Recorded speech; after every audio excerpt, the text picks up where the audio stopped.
Hi friends, today we will talk about how to fix or how to solve the problem of browser on Uber app. You will click on the application of Uber app, you will click on settings. Here you can click on apps, default apps, app settings. On above we can search about Uber app and you will enter. Then you can click on first stop and you can click OK. After that you will enter to storage. Here you can click clear cache. Don't click clear data because that can delete your account.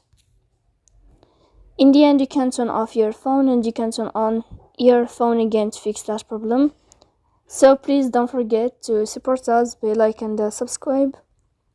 See you next time in another